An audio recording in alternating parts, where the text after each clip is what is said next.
Mateo 18, desde el versículo 15.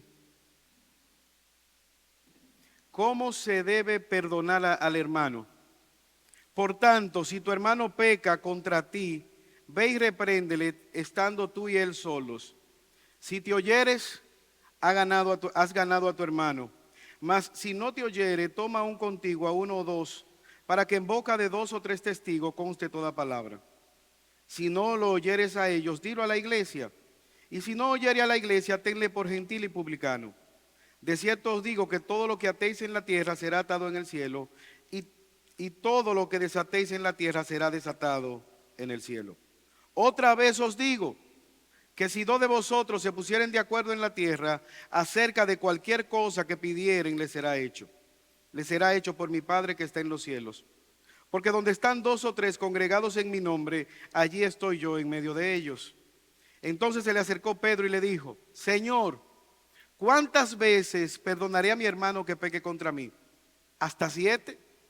Jesús le dijo: no te digo hasta 7, sino que aún hasta 70 veces 7. Oremos. Señor y Dios, Padre eterno, gracias por esta oportunidad de poder una vez más compartir tu palabra, de poder adorarte, Señor, con los cánticos, con himnos. Señor, ahora permítenos escucharte, pero no solo escuchar, sino tener la disposición de poder obedecer. Háblanos por medio de tu palabra. Salva a aquellos que pudieran estar en este lugar y están perdidos. Trae consuelo a los corazones que necesitan ser consolados. Danos, oh Dios, el ser una iglesia que llame al arrepentimiento. Una iglesia que pueda proclamar tu santidad, pero al mismo tiempo una iglesia misericordiosa que extienda la mano a aquel que ha caído para levantarlo. Estos favores, oh Señor, te pedimos que nos asista. Por Jesús. Amén. Hay una frase famosa de un filósofo griego llamado Aristóteles. Él planteaba la pregunta: ¿cómo se pueden dar cuenta los peces que están mojados? ¿Cómo sabe un pez que está mojado? Y lo que él argumentaba con respecto al hacer esta pregunta tiene que ver porque con mucha frecuencia uno no sabe acerca de circunstancias que afectan a nuestra propia vida. De hecho, cuando un pez se da cuenta que está mojado, probablemente es cuando ha sido sacado del agua, y es ahí cuando muere. En este pasaje que nosotros acabamos de leer, Jesús en el capítulo 18 nos habla de cómo deberíamos restaurar a un hermano que ha pecado. El capítulo 18 inicia diciéndole a sus discípulos o respondiéndole quién es el más grande en el reino de los cielos. Ante los debates de cómo ellos debían heredar una o tal posición, Jesús les enseña que ellos debían humillarse como niños, inocente en cuanto a la maldad, en cuanto a la malicia, y dispuesto a ser instruidos para vida eterna.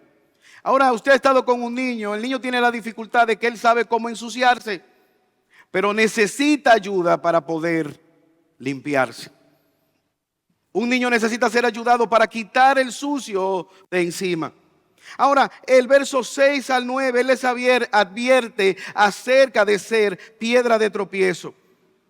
Tengan cuidado de que ustedes no vivan el evangelio o no vivan la vida de tal manera que puedan hacer tropezar a alguien que venga detrás de ustedes. Ay del mundo por sus tropiezos. Ay del hombre por quien viene el tropiezo. Y hace esa advertencia: al examinar tu vida, si hay algo pecaminoso, ponte a cuentas con Dios. Con una analogía, algo cruenta: si tu mano te ocasiona de caer, córtala. No es un canibalismo o un llamado a la mutilación. Es un llamado que hace Jesús a tomar con seriedad el pecado en nuestras vidas. Si tu mano te ocasiona de caer, córtalo. Si tu ojo te ocasiona de caer, sácalo. Pero al mismo tiempo él introduce una parábola, versículos 10 en adelante, la parábola de la oveja perdida. Una oveja perdida y alguien tiene 100, el pastor tiene 100 en el rebaño, pero él es capaz de dejar las 99 para ir en rescate de esa oveja. Y cuando la encuentra, quizás llena de lodo, quizás herida, la toma en sus brazos, la cura, la limpia de la mugre y llama a sus amigos para contar esta hazaña. He encontrado a la oveja, he salvado a esta oveja y está de nuevo en el redil. Y es con esto en mente que Jesús dice, por tanto, tomando en consideración que Jesús es ese buen pastor que abandona la 99 y va en rescate, identificándote con el Dios que te salvó a ti, teniendo en mente esto, Él introduce la disciplina, ese proceso de restauración. ¿Y qué quisiéramos nosotros ver? Lo primero, ¿cuál es el propósito de la disciplina? El objetivo de la disciplina. ¿Cómo nosotros debemos aplicar esta disciplina? Y finalmente, ¿cuáles son los resultados que va a producir esto? Mira cómo él habla de el hermano. ¿Cuál es el propósito? Es un hermano que ha caído. Si tu hermano peca contra ti, ve y repréndele. Llámale, restáurale. Es la intención buscar al hermano. El propósito es perdonar, buscar, restaurar, ser cónsonos con el plan de restauración de Dios. Identificarnos con nuestro Padre, que es uno que busca la oveja. Dios creó al hombre en perfección, en Edén, le dio su ley moral. ¿Y qué es el pecado? El hombre se aparta de Dios. ¿Qué hace Dios una y otra vez? Él llama al hombre al arrepentimiento. Adán, ¿dónde tú estás? ¿Qué hiciste? Adán se justifica echando la culpa a Eva. Eva culpa a la serpiente. Pero Dios entonces les disciplina. Vemos a Dios buscando al hombre, llamando a un hombre, a Abraham, un idólatra en Ur de los Caldeos, para crear un pueblo de ese hombre pecador. Un pueblo insignificante, Israel, el más insignificante de todos los pueblos. No porque fuera algo, sino porque Dios es misericordioso.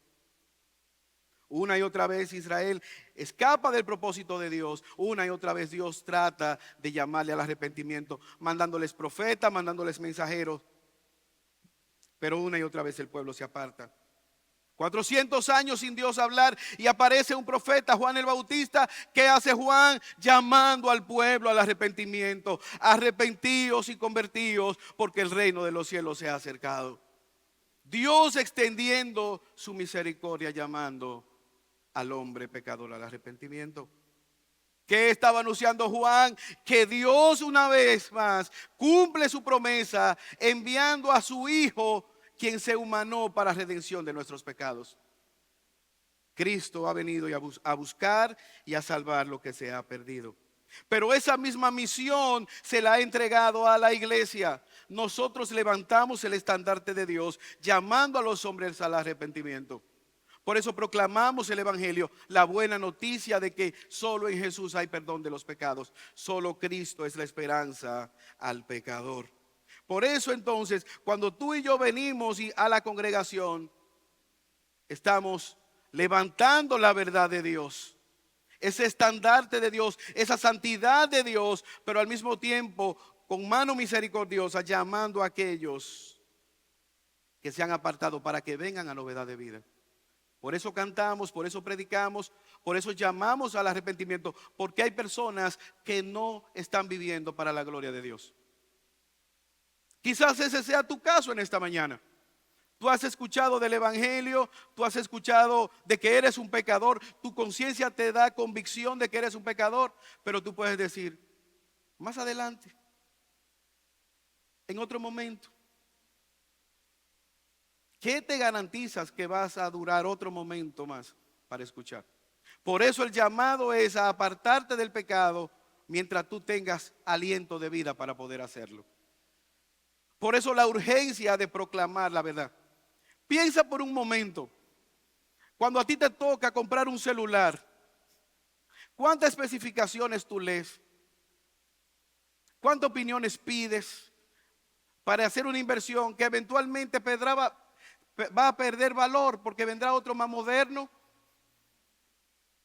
y esa inversión ya no valdrá tanto.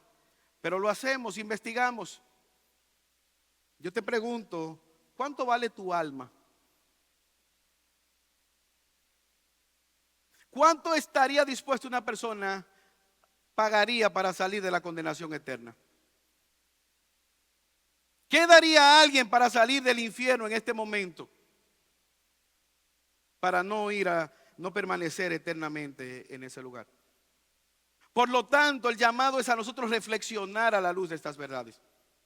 ¿Qué dice Jesús? Si tú estás viendo a un hermano que peca contra ti, llámale al arrepentimiento. Jesús dejó su trono. Jesús dejó o disminuyó su gloria al humanizar, a hacerse humano. Él no tomó eso como cosa que aferrarse. Se hizo un ser humano común y corriente. ¿Qué tan común era Jesús? Necesitó que Judas dijera, ese es. Anduvo en medio de nosotros. Tomó nuestras limitaciones. ¿Para qué? Para rescatar al pecador. Por eso vemos que Jesús está diciendo, si tú ves a tu hermano, llámale al arrepentimiento. Repréndele. ¿Qué significa la palabra reprender? Es traer de nuevo a la luz.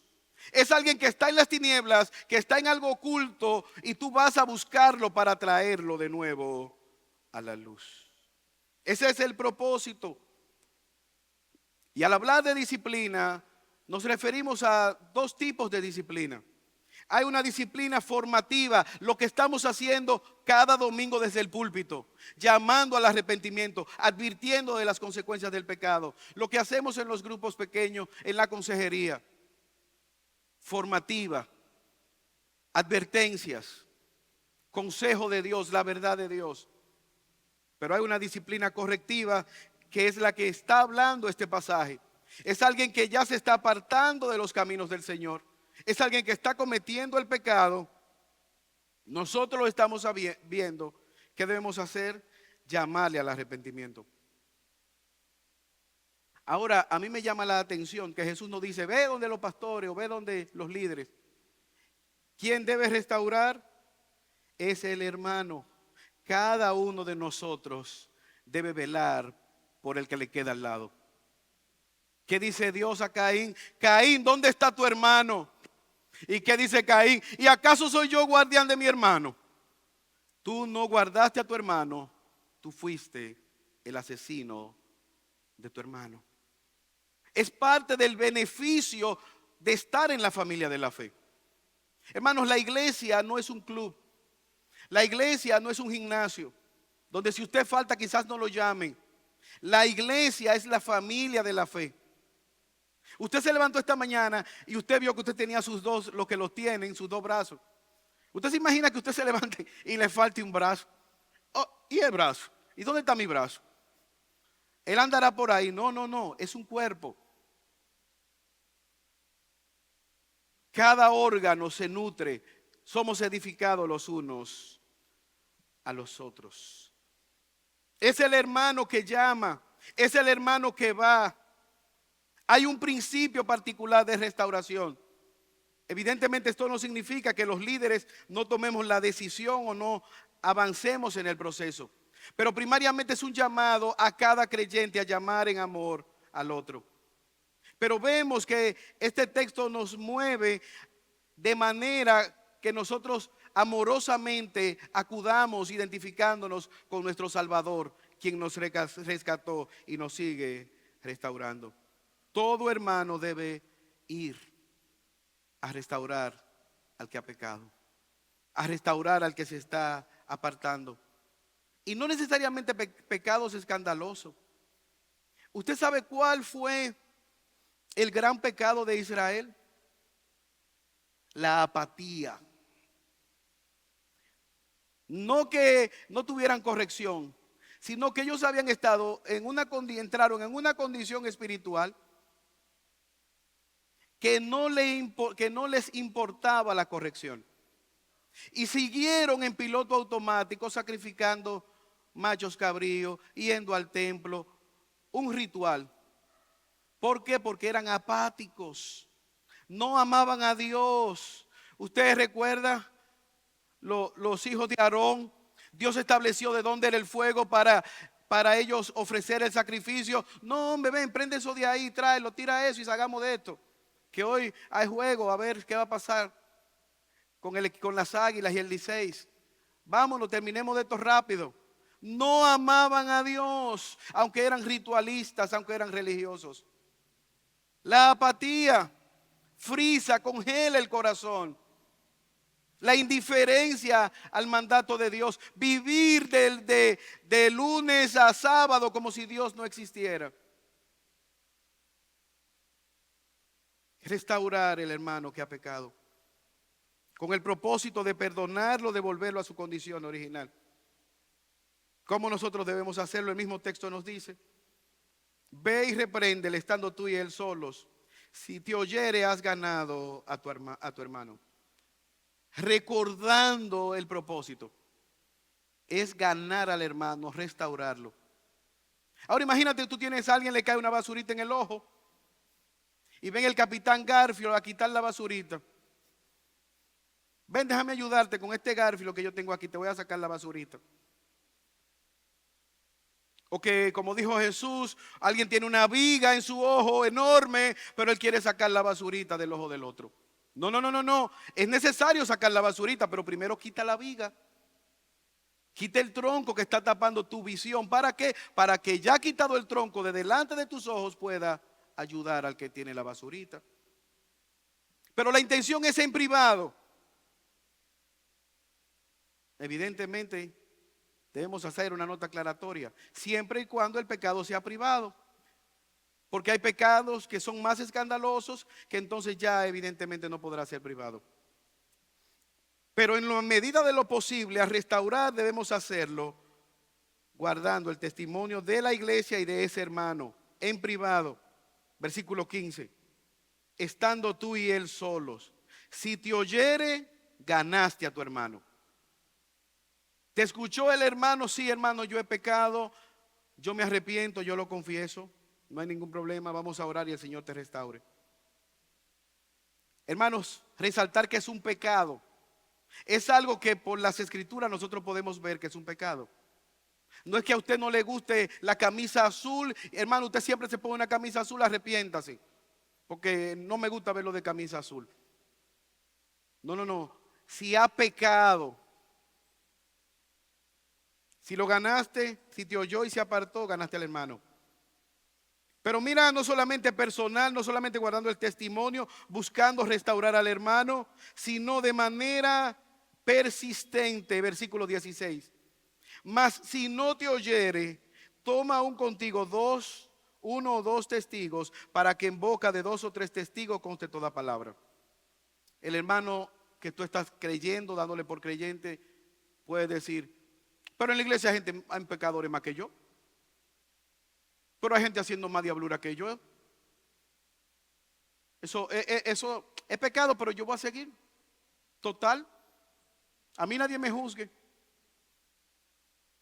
¿Qué dice Cristo? Él no te oyó. Si no te oyó, seguimos. Busca 2 o 3 testigos. La ley establecía que en boca de 3 testigos para que quedara constancia de lo que se estaba diciendo. Hermano, mire, yo le dije a usted, le llamé en privado, le llamé con amor, en misericordia, pero aún así usted sigue en pecado. Yo quisiera que con 2 hermanos que le amamos, que estamos preocupados por su condición espiritual, que le estamos viendo camino al infierno, quisiéramos meternos delante para que usted no vaya a la condenación. Y vamos a estar orando por usted. Y vamos a estar pendientes, no te vamos a dejar, no te vamos a soltar. Te oyó, se quedó ahí y oraron. Si no se arrepiente, si no los oyeres a ellos, ¿qué hacemos? Seguimos. Versículo 17. Si no les oyeres a ellos, dilo a la iglesia. Y si no oyere a la iglesia, tenle por un gentil o por un publicano. Decir a la iglesia implica llamar a los líderes. Y eventualmente los líderes también tendrán parte para poderlo presentar como una persona que es impenitente. ¿Qué hace la diferencia entre si se detiene el proceso o avanza? La impenitencia. Por eso en los momentos que a mí me ha tocado involucrarme en proceso de restauración, la primera pregunta que yo le hago, a mí me gustaría saber si yo estoy delante de un creyente o delante de un incrédulo. ¿Por qué? Porque el incrédulo justifica y sigue practicando el pecado, pero el creyente lo confiesa, se aparta y alcanza misericordia. El incrédulo justifica su pecado. Pero el que ha nacido de nuevo, al ser confrontado con su pecado, lo confiesa, se aparta y alcanza misericordia.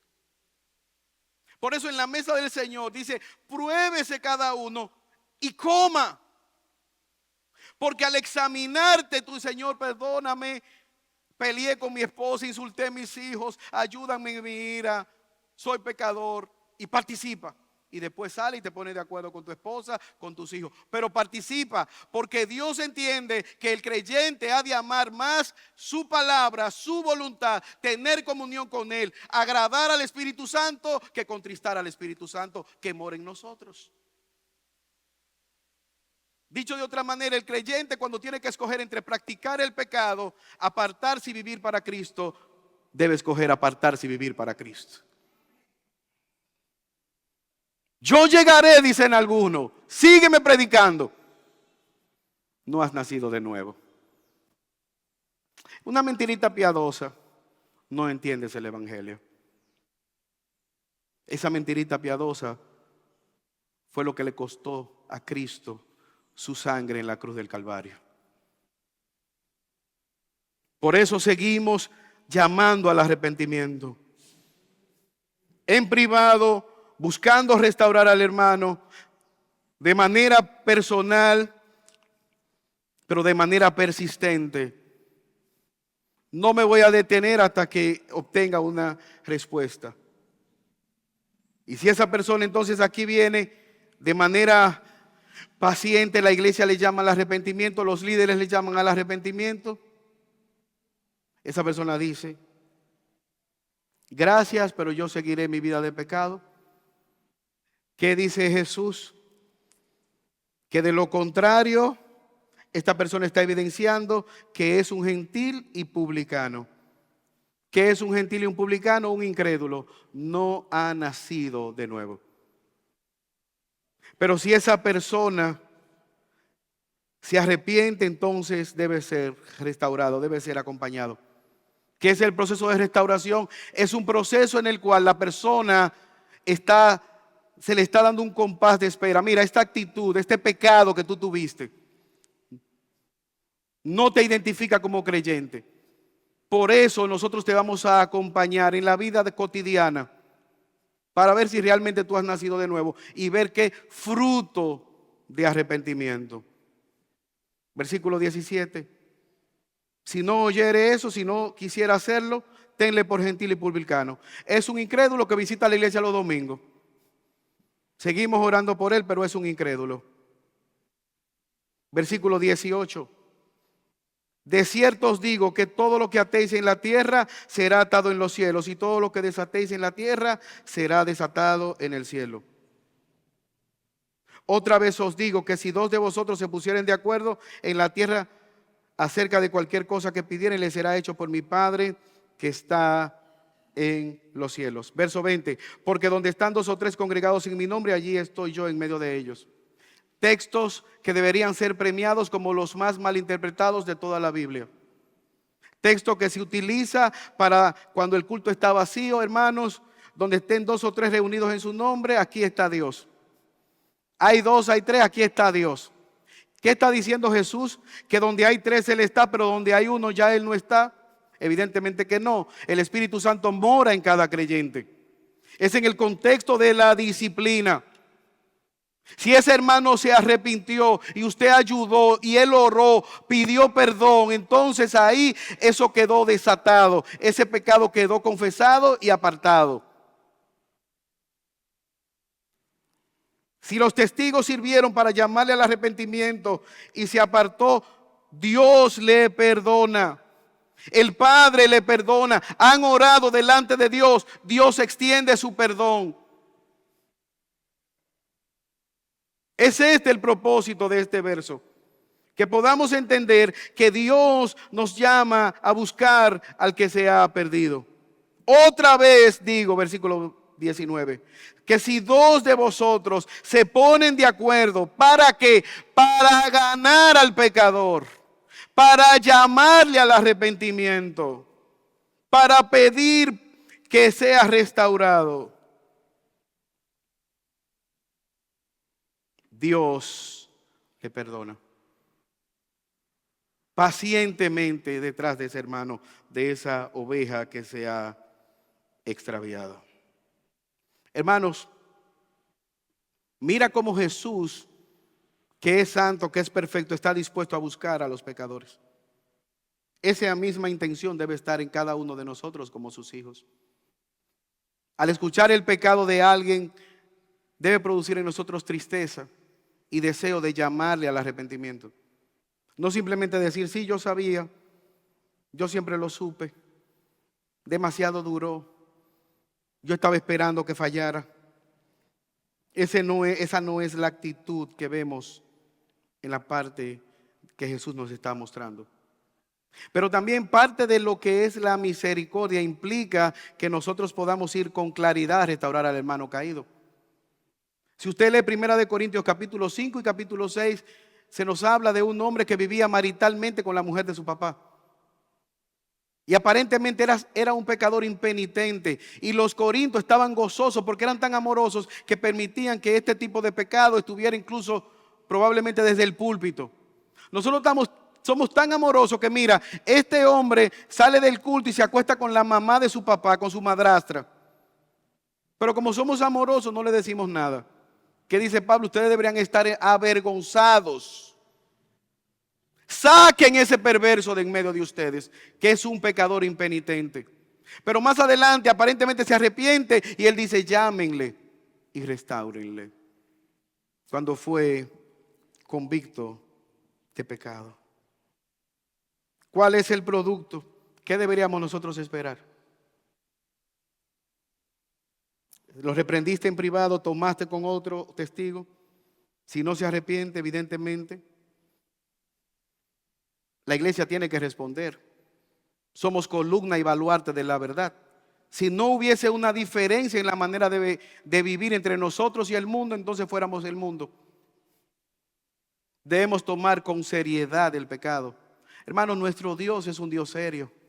Usted nunca ha visto a Dios relajando con nadie en las Escrituras. Y relajó Dios con Abraham y le dijo, mi pana. No, eso usted no lo ve en las Escrituras. Juan, el discípulo amado que mojaba el pan con el vino del maestro, cuando ve a Cristo resucitado en Apocalipsis, cae como muerto, dice Juan. Gálatas 6:1. Debemos restaurar, debemos llamar con un espíritu, pero con seriedad, un espíritu humilde. Si alguno fuere sorprendido en falta, en pecado, vosotros que sois espirituales, restáurenle. Pero al hacerlo, háganlo con un espíritu de mansedumbre, considerándote a ti mismo, no sea que tú también sea tentado. Restaurarlo con espíritu de mansedumbre, con seriedad, llamándole al arrepentimiento. Si la persona se arrepiente, recibirle. De hecho, hermanos, es el mismo principio que como hijos se nos aplica. El autor de los Hebreos capítulo 12 versículo 11, del 5 al 11 dice, y sabéis y habéis ya olvidado la exhortación que como a hijos se nos dirige. Hijo mío, no menosprecies la disciplina del Señor. No te desanimes cuando eres reprendido, porque el Señor al que ama disciplina y azota a todo aquel que recibe por hijo. Verso 7. Si ustedes soportan la disciplina, Dios os trata como a hijos. Porque ¿qué hijo es aquel a quien su padre no disciplina? Ese es mi papá, pero él nunca se mete conmigo, él nunca me corrige, él nunca me da un buen consejo, él nunca se preocupa por mí. ¿Y tú estás seguro que tú eres hijo de él? ¿Y tú estás seguro que eso es una familia, que eso es un hogar? O cuidado si tú estás equivocado. Como hijos soportáis la disciplina.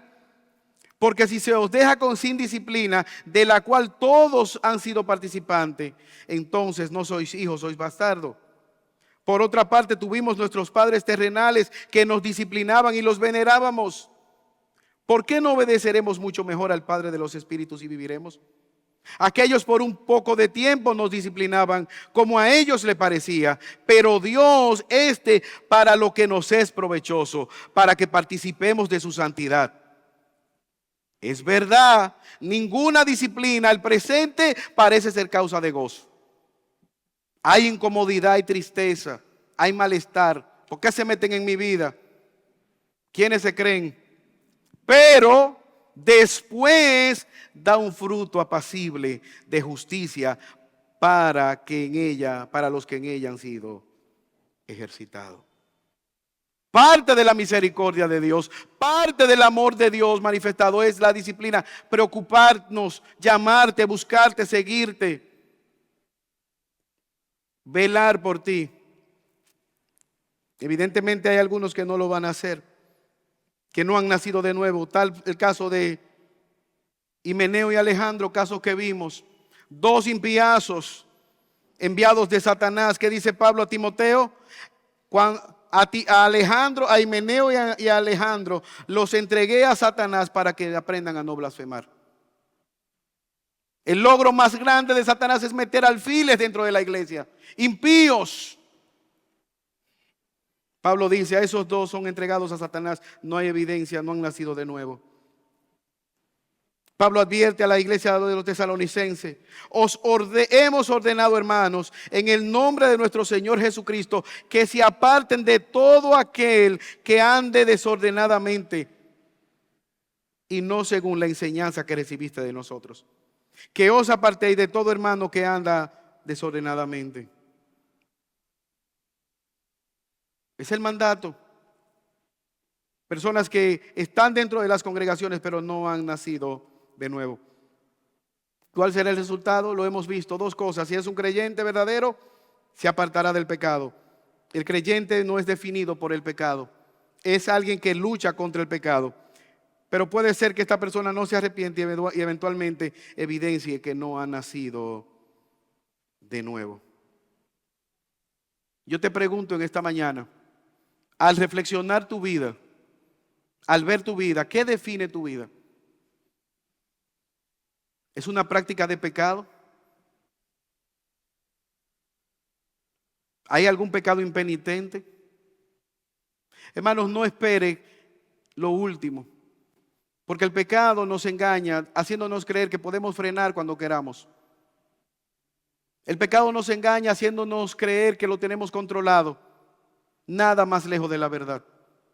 Por eso el llamado en esta mañana es a examinar nuestras vidas y apartarnos de todo pecado, orando, confesándolo delante de Dios, pero al mismo tiempo acercándonos a otras personas.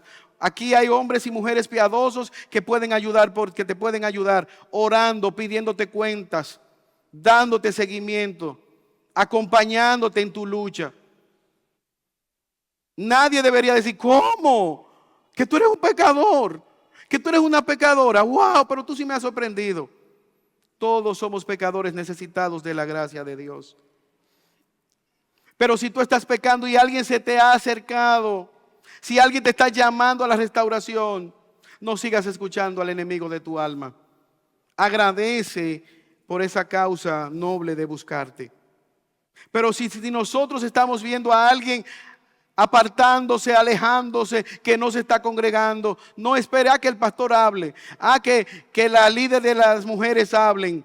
Tú mismo ven, amor, y llama a ese hermano, a esa hermana al arrepentimiento. Mira cómo dice Cristo. Si tú tienes la intención de restaurar a ese hermano, de cierto os digo que todo lo que ustedes aten en la tierra será atado en el cielo, y todo lo que ustedes desaten en la tierra será desatado en el cielo. El poder del arrepentimiento, de la confesión, del apartarse. Dios dice, yo le extiendo mi perdón, yo le extiendo mi restauración. el poder de nosotros llamar en el nombre de Jesús, de la iglesia como cuerpo, para llamar al arrepentimiento y traer a Jesús, aquel que viene contrito y humillado. Ven a Jesús, hay esperanza, hay consuelo. Yo escuché una ilustración de una persona que estaba en un país, en una selva, y se metió en un río, y cuando salió se dio cuenta que su cuerpo estaba lleno de sanguijuelas. Entonces él intentó quitarlas, arrancarlas, y una de las personas le dijo, no, si tú las arrancas, puede ser que hay partes de estos animalitos que se quede clavada en tu piel y te da una infección. Hay otra técnica más efectiva para poder quitar esas sanguijuelas de tu cuerpo. Y esa persona lo que hizo fue que preparó una especie de baño y le echó unas hierbas amargas. Y entonces comenzó esa agua tibia a echarla encima de su cuerpo. Entonces las sanguijuelas comenzó a molestarle aquellas hierbas amargas y ellas mismas comenzaron a desprenderse del cuerpo de aquella persona. Es que cuando tú y yo vamos al hermano que ha pecado, al hacerlo, le estamos bañando a este hermano de la verdad de Dios, de la misericordia de Dios, del perdón de Dios, de la esperanza que hay en Dios, de la restauración que hay en Dios. Y entonces, hermano, dice, vea que este pecado y esta suciedad, cuando hay alguien que me ama, que me está cuidando, que me está limpiando, y él ve a Cristo que derramó su sangre, y entonces ese pecado comienza a parecerle tan sucio como Dios lo ve, tan mugroso como Dios lo ve, y esa misericordia consuela, confronta y trae al arrepentimiento, y hace que esa persona lo confiese y se aparte. ¿Y qué debemos nosotros hacer como iglesia? Fiesta, regocijo, porque un pecador que iba camino al infierno ha visto la luz y ha venido a novedad de vida otra vez. Como aquel padre amoroso que recibe al pródigo con fiesta, con los brazos abiertos, porque estaba muerto y ha venido a la luz. Ha nacido de nuevo, ha reflexionado. Hay gozo cuando los pecadores impenitentes venimos delante del Señor y confesamos nuestros pecados. ¿Qué hemos visto, hermanos, a la luz de este pasaje? Que hay esperanza en Dios. ¿Qué nos enseña Jesús? Que como creyentes nosotros debemos llamar a otros al arrepentimiento. ¿Buscando qué? Restaurar a los hermanos que han pecado y al mismo tiempo preservar como iglesia la santidad de Dios que Él nos llama. Hace aproximadamente 2 años, donde yo trabajo, llegó una persona que fue recientemente nombrada. Yo no la conocía ni ella a mí. Me tocó darle la inducción de donde ella iba a trabajar. Esta persona no sabía nada de lo que iba a hacer. Yo le dije, mira, tú te vas a entrenar, esta otra persona que va a ser tu subalterno tendrá que entrenarte en lo que tú no sabes nada, pero nada, ella te va a entrenar. Pero en medio de la conversación, ella me dijo algo.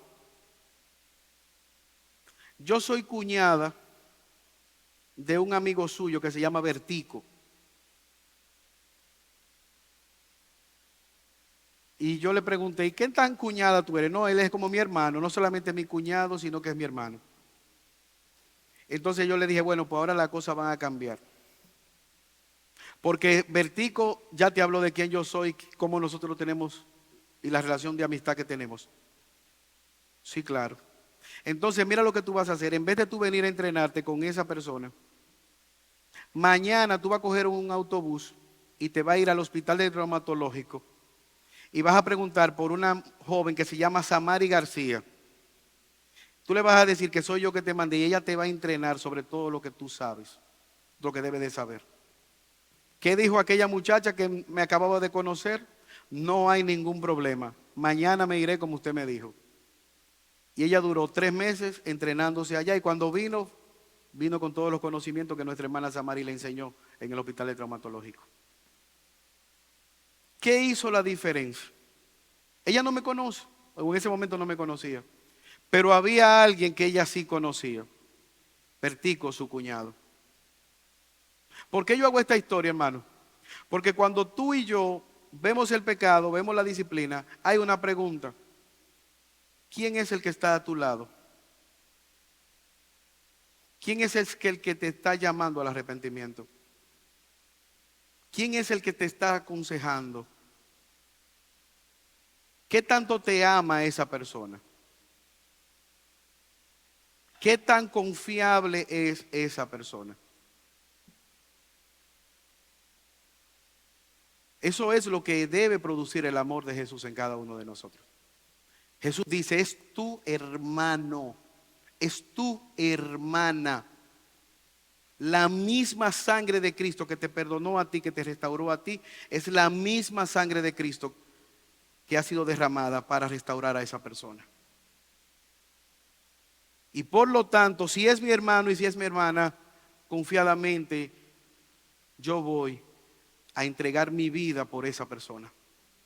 Porque esa persona también va a entregar su vida para que yo la cuide.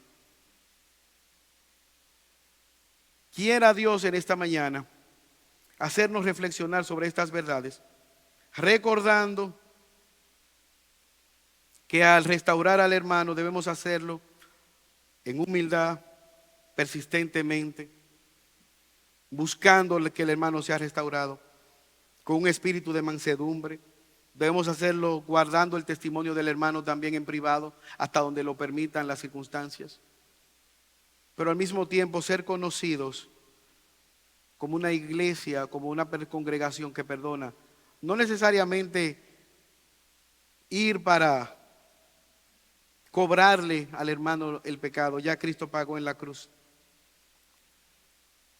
Que Dios nos ayude, hermanos, en esta mañana, y que estas verdades de Jesús encuentren cabida en cada uno de nuestros corazones.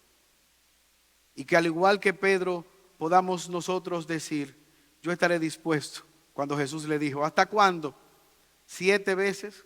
Jesús le dice, hasta 70 veces 7. Las veces que sea necesario extender el perdón, como Cristo lo ha hecho con cada uno de nosotros, que sigue perdonándonos cuando venimos a Él en fe y arrepentimiento. Señor, te damos gracias por tu palabra. Gracias, oh Señor, por ella. Ayúdanos, oh Señor, a ser una comunidad de fe que extiende tus misericordias, que extiende tu verdad, pero al mismo tiempo que extiende tu perdón. Señor, yo te pido que tu Espíritu Santo rompa el suelo de nuestros duros corazones. La dureza para confesar, la dureza para perdonar. Ayúdanos, oh Señor, a ser misericordiosos, a decir la verdad en amor. Y te ruego, Padre Celestial, que tú nos ayudes a proclamar la verdad del Evangelio a aquellos que están perdidos. Ayúdanos, oh Señor, que no solamente podamos entender que son los líderes los que están llamados a hacerlo, que de manera misericordiosa podamos ser conocidos como una comunidad de fe que confiesa su pecado, que se aparta y que alcanza misericordia. Que podamos seguir, Señor Jesús, tus pisadas, porque te lo pedimos por los méritos de nuestro Salvador Jesucristo. Amén. Dios le bendiga, hermanos.